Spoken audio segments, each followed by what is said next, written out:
Are you tired of all the confusion?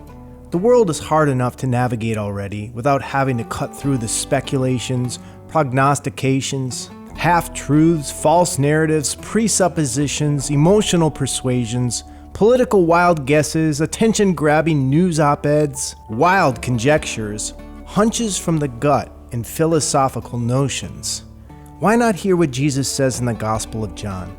So that's why we're inviting you to join us for the next 14 minutes on Soul Break. Led by pastor and teacher Jim Johnson from True Vine Church in Mora, we're walking our way verse by verse in the book of John. Jesus says in John 8:32, "And you will know the truth, and the truth will set you free." John explains the record of Christ's travels, trials, persecutions, passion, suffering, and resurrection, so that you can know that Jesus is the Christ. As John says in chapter 21, the Son of the living God, and that believing you might have life in his name.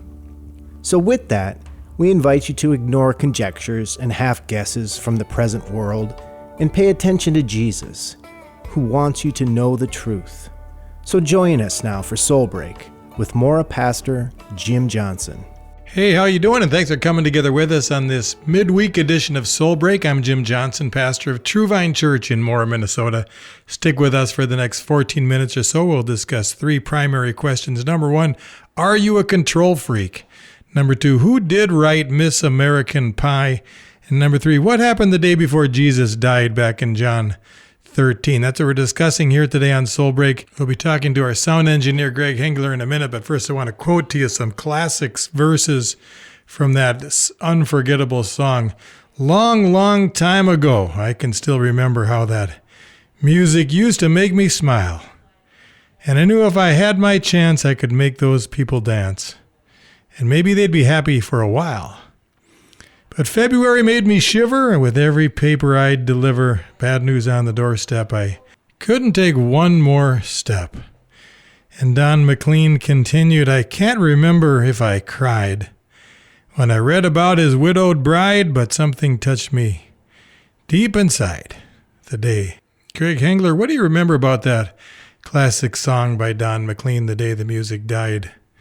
Miss American Pie, what do you recall? What I recall is how catchy the tune is, and also I think that I'm one of the only people in the world who is not super fond of the song. I think of the ad on television and how I'd always turn it before the ad finished because I just didn't like the song. On the other hand, I recognize that it is a great song, but for some reason it just doesn't connect with me. Well, I knew it was probably a song that you hadn't remembered the first time it came out. 1972 is long time ago. I was 10 years old, but I remember standing out in the Monsour's front lawn singing that song with my friends. Bye bye, Miss America Pie. Drove my Chevy to the levee, but the levee was dry. I didn't know what a levee was back in Bloomington, Minnesota, but can you play that chorus again?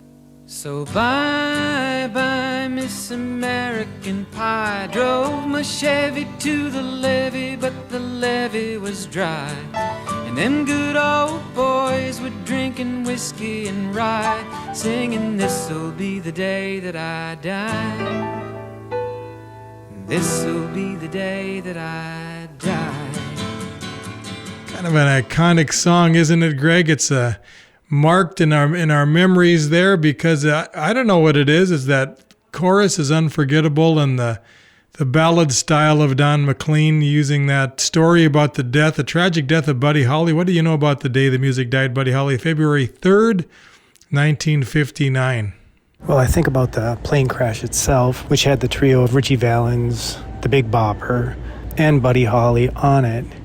And I think about my youth in the late 80s, my teens, when I listened to oldies music all the time. Every grocery store I went in, they would be playing oldies music, which is ironic considering today the grocery stores are now playing the pop music of my youth, which is everything from Run DMC to Guns N' Roses. Of course, the tragic plane crash was 2 years before I was born, but it has such a close storyline to Minnesota, flying north from Iowa to a concert they're going to play in Moorhead, Minnesota, February the 3rd or the night of February 2nd. They got in that plane, and those three classic musicians, man, they're just Buddy Holly. He's the kind of rock and roll star you could bring to church with you and your mom wouldn't care. If you knew Peggy Sue, then you know why I feel blue without Peggy, my Peggy Sue.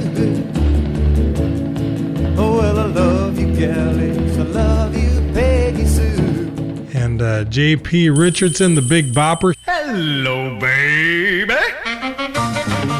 Yeah, this is the Big Bopper speaking. Oh, you sweet thing. Richie Valens comes from California.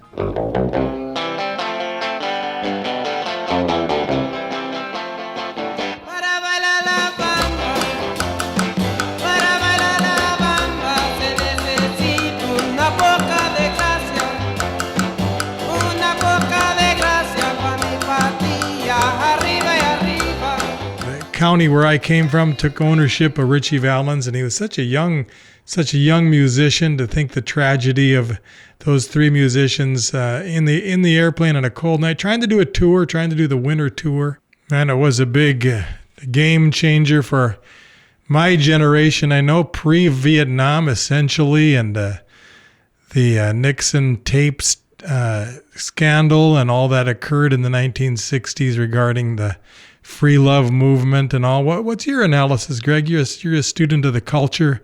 What do you got to say? What happened to our country? What happened to our culture? What happened to our youth during the time that the plane crashed February 3rd, 1959, to the time that the music was recorded and released late 1971 and released early? I think it finished number one in 1972 in January.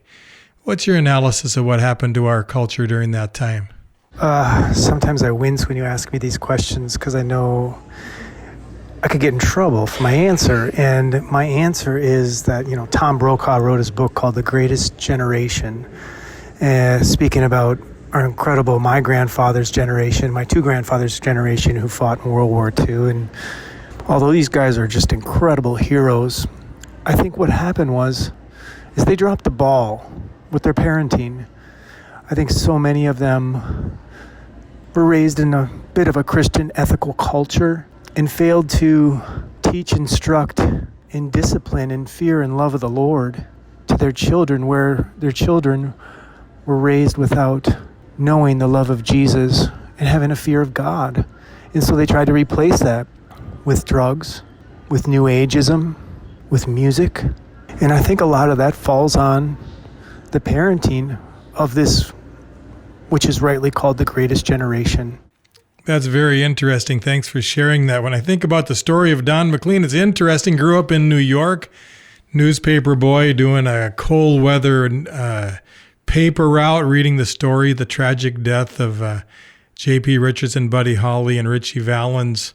Just thinking how it shook him up and how it probably shook up his whole generation. And he was often asked, what did he mean by the song, or what was his what was his interpretation of the song. He refused to say what it was. By and large, didn't say a word about it. But in many ways, it describes the feelings of my generation that has by and large rejected God, rejected the Ten Commandments, forsaken God's law, and failed to consider eternity. And wondered if you'd play that verse that talks about the 10 years we've been on our own and the moss growing fat on the rolling stone. Play that part in a couple of verses afterwards. Now for 10 years we've been on our own, and moss grows fat on a rolling stone. But that's not how it used to be. When the jester sang for the king and queen in a coat he borrowed from James Dean, and a voice that came from you and me. Oh, and while the king was looking down, the jester stole his thorny crown. The courtroom was adjourned. No verdict was returned. And while Lenin read a book on Marx, the quartet practiced in the park, and we sang dirges in the dark. The day the music died. really interesting as I think about that. When I think about the people that I grew up with, people I care about, people that are in my family, my kids also like 70s music, and they think about what Don McLean had to say about the 10 years we were on our own in between that tragic plane crash, and using the phrases about moss growing fat on a rolling stone. But that's not how it used to be, and I would say that's a true statement, that it hasn't always been like this, and that God has never intended it to be like this. He doesn't want us to live in disillusionment, where we're wondering what we're here for.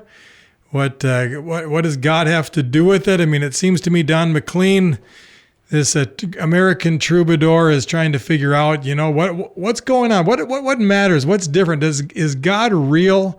Can he save people? Are deaths and tragedies like this inevitable?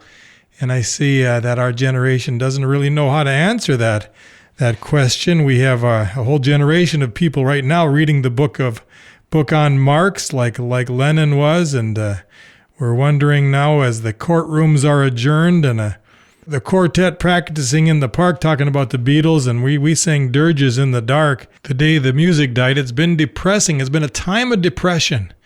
And what are you thinking, Greg? Are we going through a time of national confusion and depression in our day right now? What's your take on that? Without a doubt, I know that myself, I have Jesus. He's in my heart, and he guides me, and he speaks to me, and I speak to him. And yet, when I'm not doing those things, when I'm not close to him, and I'm not finding my peace and my comfort in him, that anxiety rears its head, and I become angry and stressed and lack peace and can't find comfort. But then I realize he's there. So for the people that don't have him, they've got to be experiencing that all the time. Oh, it's significant for us who are prone to control our world and to become control freaks, handling our own situations, being our own God and trying to live our own lives, and coming to the place in our Miss American Pie life where we realize it's all not going to turn out like we had dreamed it to be, that I'm not in charge, that I don't have the authority. Jesus has the authority, and Jesus then in that situation takes off his robe, takes off his sandals, wraps himself in a towel, and he washes the feet of all 12 of those disciples. And he comes to Peter and says, Peter, I'm going to do you. And Peter says, no, you're not. I mean, Peter was truly a control freak in my mind, at least as bad as I am.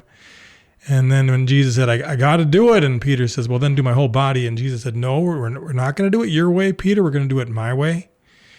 And then he cleanses him, and he washes his feet, and then he says, I've done this for an example for you to follow. You're not in charge, I'm in charge. And maybe that's exactly what the story about Miss American Pie is all about. You're going to be discouraged if you want to be in charge of your future. If you think you can create the American dream, you're going to lead yourself to the life of discouragement. Let his dream for you be your dream. Turn to him, follow him, seek him. Let's talk about that tomorrow as we return here at this same time. We'll come back to John 13. Till next time, I am Jim Johnson, trying to give your soul a break, hoping to point you back to the Holy Scriptures and asking that you would consider Jesus Christ one more time. Thanks for listening to Soul Break, featuring the teaching ministry of Mora Pastor Jim Johnson. Soul Break is brought to you by True Vine Church, located at 130 South Park Street, 1 block west of downtown Mora. True Vine holds weekly worship gatherings on Sundays at 9 and 10 a.m., celebrate recovery services on Thursday at 6, and offers discipleship groups for anyone who wants to become a disciple of Jesus, reaching out to people with hurts, habits, and hang-ups throughout the week. True Vine also airs its radio ministry 6 days a week, with broadcasts at 10 p.m. on this station on weekdays and 8 in the morning for 15 minutes every Sunday. For more information about True Vine and Soul Break, click on truevinemora.org or call 805-807-8336. Or even better, drop by on Thursday nights at 6 or at 9 or 10 on Sundays at True Vine Church, where you will find friends who will love you, solid teaching from the Bible, and a free lunch every Sunday at 11 a.m.